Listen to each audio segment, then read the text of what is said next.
이 영상은 올 시즌 챔피언스리그 8라운드에서 한 팀이 극적으로 플레이오프를 진출한 순간이었습니다. 챔피언스리그 8라운드에서는 어떤 팀들은 싱거운 경기였고, 어떤 팀들은 미친 경기였고, 어떤 팀들은 실망한 경기였을 것입니다. 싱거운 팀들은 아스날, 뮌헨, 그리고 결과적으로 리버풀일 것 같습니다. 아스날, 뮌헨은 이미 16강 직행이 확정된 상황에서 한 경기를 더 치르는 것 뿐이고, 리버풀은 본래도 3위였는데 홈에서 약체팀을 상대하면서 5골을 퍼부어버리면서 16강 직행에 어려움이 없었습니다. 미친 경기를 치른 팀들은 먼저는 토트넘이 원정에서 전반전 0대0 상황이 되면서 9위까지 밀려 있었고, 비기거나 패배하면 무조건 9위 아래로 떨어지면서 최악의 스케줄을 겪을 뻔했습니다. 23, 24위 팀과 붙는 게 문제가 아니라 그 사이 리그 경기가 뉴캐슬, 아스날이 있었기 때문입니다. 하지만 후반 시작하자마자 선제골이 나왔고 솔랑케 추가골까지 나오면서 16강 직행에 성공을 했습니다. 두 번째 미친 팀은 첼시입니다. 첼시가 나폴리와의 원정 경기에서 선제 실점을 했지만 기어이 후반 막판에 역전골까지 넣으면서 16강 직행에 성공을 했습니다. 나폴리는 30위로 조기 탈락하고 말았습니다. 그리고 스포르팅도 7라운드에서 파리 생제르맹을 잡아버리더니 아틀레틱과의 원정 경기에서 극적으로 승리하면서 뜬금없이 16강 진출에 성공해버렸습니다. 그리고 이제 맨시티는 7라운드까지는 16강 직행이 힘든 상황이었는데 8라운드에서 승리했지만 그래도 16강 직행이 간당간당했습니다. 그런데 레알 마드리드가 충격적인 패배를 당해버리면서 8위 턱걸이로 16강 진출에 성공을 했습니다. 8개 팀 중에 잉글랜드 팀만 5팀입니다. 그리고 이제 미친 팀 한 팀은 처음 영상으로 소개했던 극적인 결승골로 플레이오프에 진출한 벤피카입니다. 벤피카는 포르투갈 리그의 강팀인데 이 팀을 맡고 있는 감독이 바로 무리뉴 감독입니다. 무리뉴 감독이 포르투갈 국적인 건 아시죠? 무리뉴의 마지막 꿈은 포르투갈 국가대표 감독이라고 했었습니다. 무리뉴 감독은 현재 나이가 63세입니다. 그러고 보니까 손흥민을 지도했을 때가 그래도 50대였네요. 63세의 나이가 감독으로서 그리 많은 것도 아닙니다. 퍼거슨 감독은 71살의 맨유 감독을 사임했고, 레알 마드리드 감독과 현재 브라질 국가대표 감독을 맡고 있는 안첼로티 감독은 현재 66세입니다. 크리스탈 팰리스 감독을 맡았던 호지슨 감독은 76세까지 프리미어리그 감독이었습니다. 무리뉴 감독은 지금부터도 감독으로서 전성기를 보낼 수 있는 나이이기도 합니다. 하지만 감독 커리어는 점점 저물어 가고 있다는 게 보입니다. 2003년 FC 포르투를 이끌고 리그 우승은 물론이고 챔피언스리그 우승까지 해내면서 40살 감독이 유럽 축구의 혜성처럼 등장했고, 이후에 인터밀란, 첼시, 레알 마드리드, 맨유 같은 빅클럽들을 맡으면서 화려한 커리어를 쌓았고 스페셜 원이라는 별명으로 가장 유명한 감독 중 한 명으로 명장이 되었습니다. 하지만 토트넘을 맡은 뒤부터 점점 쇠락기였습니다. 토트넘에서 4년 안에 우승 트로피를 들어 올리겠다고 약속했지만 1년 반 만에 충격적인 경질을 당했습니다. 하필 그 기간 코로나 사태까지 겪으면서 정말 불운한 시기를 겪어야 했고 제대로 런던에서의 삶을 누리지도 못했습니다.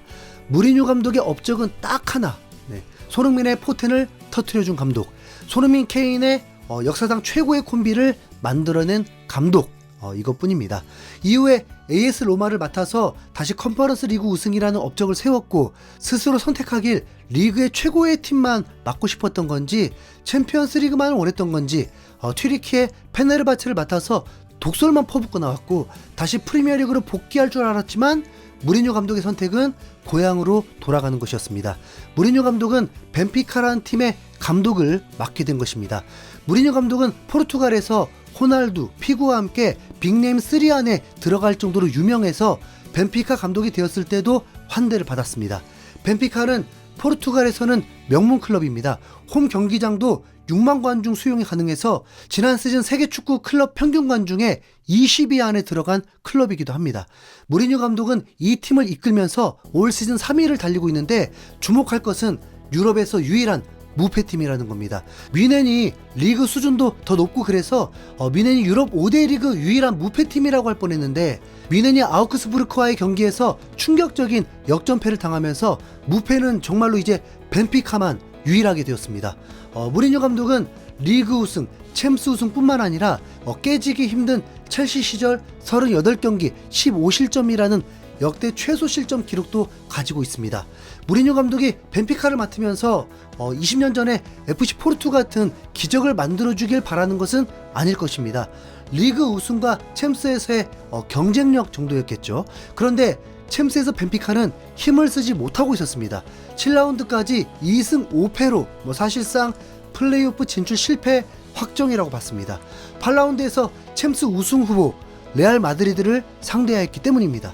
레알 마드리드는 비기기만 해도 16강 확정이었고 벤피카는 비긴다면 탈락 확정인데 레알 마드리드를 이긴다고 해도 다득점도 필요했던 상황이었습니다. 그러니 그냥 챔스 유종의미를 거두고 싶을 뿐이었습니다. 하지만 무리뉴는 달랐습니다. 경기 전 무리뉴 감독은 선수들에게 레알 마드리드를 두려워할 필요가 없다고 말했습니다. 다만 음바페, 비니시우스 같은 개개인의 실력은 조심해야 한다고 강조했죠. 그럼 두려운 거 맞는데? 그리고 이제 경기가 시작되었습니다. 전반 30분 레알 마드리드가 선제골을 넣었습니다. 음바페의 헤딩골이었죠. 하지만 벤피카는 무너지지 않았습니다. 6분 만에 시엘데루프가 동점골을 터뜨렸고 전반 추가 시간에는 파블리디스의 페널티킥으로 역전에 성공을 했습니다. 후반 9분에는 시엘데루프가 추가골을 넣으면서 3대1까지 벌려놓아 버렸습니다. 이 순간에는 마르세유가 0대2까지 끌려가면서 패배 직전이었는데 그래도 벤피카는 25위였습니다. 하지만 아직 경기가 40분 가까이 남았기 때문에 아무튼 경기 상황에 따라 달라지는 겁니다. 실제로 레알 마드리드는 음바페의 두 번째 골로 3대2까지 추격했습니다. 레알 마드리드 입장에서는 한 골만 넣으면 두 경기 치를 필요 없이 16강 직행이 되는 것이고 못 넣으면 레알 마드리드도 플레이오프, 벤피카는 그냥 플레이오프조차 실패되는 상황이었습니다. 그런데 벤피카의 기운이 심상치 않았습니다. 레알 마드리드가 자멸하기 시작했습니다. 아센시오가 경고 누적으로 퇴장당하면서 레알 마드리드가 동점골을 넣는 게 쉽지 않았습니다. 레알 마드리드는 그래도 더 몰아붙이려고 했는데 오히려 종료 직전에 호드리구가 벤피카 골키퍼가 쳐내려는 공을 건드려버리면서 대형 사고를 쳤고 주심 판정에 항의하다가 퇴장까지 당하면서 9명이 되고 말았습니다. 그리고 진짜 휘슬 불리기 직전에 프리킥 기회가 생겼는데 그냥 서비스 같은 느낌이었습니다. 그런데 이 순간이 축구 역사에 남을 장면이 펼쳐졌습니다. 벤피카의 프리킥 상황에서 골키퍼 투르빈이 상대 진영으로 올라갔고 올라온 크로스를 헤더로 연결해서 극장골을 터뜨린 것입니다. 벤피카에게 이 두 골차 승리는 플레이오프 진출이 되는 건데 정말 기적처럼 이뤄내버린 것입니다. 4대2 골득 실차이 단 한 골로 마르세유를 25위로 밀어내고 24위 턱걸이로 올라선 것입니다. 마르세유 입장에서 이런 일이 일어날 줄은 상상도 못했겠죠. 물론 플레이오프를 치르더라도 훨씬 더 강한 팀을 상대하기 때문에 16강 진출이 어렵겠지만요. 경기가 끝난 후에 무리뉴 감독은 어린아이처럼 기뻐하면서 볼보이와 함께 축하 세레머니를 했습니다. 인터뷰에서 무리뉴는 이렇게 말했습니다. 그 어느 때보다 행복하다. 나는 전 세계 여러 나라를 돌아다녔고 수많은 클럽을 대표해서 챔피언스리그 무대에 섰다. 하지만 벤피카는 나에게 조금 더 특별하다. 벤피카는 내 조국의 팀이다. 내 집이 여기서 딱 20m 거리에 있을 정도로 이곳은 나의 고향이다. 관중석에 있는 사람들은 모두 내 나라 사람들이다. 그렇기에 내 고향팀인 벤피카와 함께 이런 성과를 냈다는 것은 단순한 승리 이상의 의미를 갖는다. 마지막 골에 대해서는 이렇게 말했습니다. 우리는 3대2로 이기고 있었다. 선수 한 명이 퇴장당해서 숫자가 부족했기에 나는 수비를 강화해서 경기를 그대로 끝내려고 했다. 그런데 교체를 진행하던 중에 누군가 내 귀에 대고 감독님 지금 한 골이 더 필요합니다 라고 속삭였다. 나는 더 이상 전술적으로 할 수 있는 게 없어서 당황했다. 하지만 그때 좋은 위치에서 프리킥 기회가 왔다. 나는 우리 팀에서 키가 가장 큰 선수 골키퍼에게 저 앞으로 올라가서 도박을 걸어보라고 말했다. 만약 공을 뺏겨서 상대가 텅 빈 우리 골대에 골을 넣어서 3대3이 된다고 해도 어쩔 수 없다고 생각했다. 어차피 한 골을 더 넣지 못하면 우리는 탈락이었기 때문이다. 결국 우리 선수들은 그 기회를 살려냈고 그들은 충분히 이 승리를 누릴 자격이 있다. 우리는 엄청난 경기력이었다. 레알 마드리드가 그나마 버틸 수 있었던 건 음바페 덕분이었다. 오늘 우리 팀은 레알 마드리드보다 훨씬 더 잘했고 승리할 자격이 충분했다. 마지막에 골키퍼가 골을 넣었다고 해서 사람들이 운이 좋았다고 말할지 모르겠지만 나는 이것이 운이라고 생각하지 않는다. 이 승리는 무리뉴에게만 의미가 있었던 게 아니었습니다. 경기 후에 과르디올라 감독이 무리뉴에게 고맙다고 말했습니다. 맨시티가 파리 턱걸이로 16강에 직행을 했는데 만약 레알 마드리드가 동점골을 넣었다면 맨시티가 파리 밖으로 밀려나야 했기 때문입니다. 과르디올라는 기자회견에서 이렇게 말했습니다. 우리는 벤피카가 골을 넣어야 우리도 안전하게 올라갈 수 있다는 걸 알고 있었다. 무리뉴 감독의 좋은 전술이었다. 4번째 골을 넣은 것 말이다. 네. 평소 라이벌 관계로 유명한 두 감독이지만 이번만큼은 무리뉴 감독의 승리가 과르디올라와 맨시티에게 플레이오프 2경기를 안 치르고 쉴 수 있는 선물을 준 셈입니다. 63세의 무리뉴는 이날 경기로 자신이 아직도 빅매치에서 마법을 부릴 수 있는 명장임을 증명했습니다. 20년 전 FC 포르투를 이끌고 챔피언스리그 우승을 했던 그 감독, 손흥민을 월드 클래스로 끌어올려준 무리뉴 감독이 여전히 살아있다는 것을 보여줬습니다.